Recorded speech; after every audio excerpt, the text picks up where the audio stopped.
ఇప్పుడు ఏం చేద్దాం చెప్పు.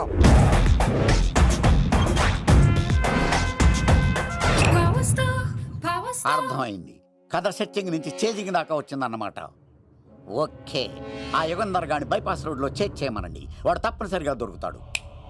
వాడేంట్రా ఎంతున్నాడు, నన్ను అలా టెన్షన్ పెడుతున్నాడు. బోరింగ్ 3 అడుగులు ఉంటుంది, దాని డెప్త్ 100 అడుగులు ఉంటుంది.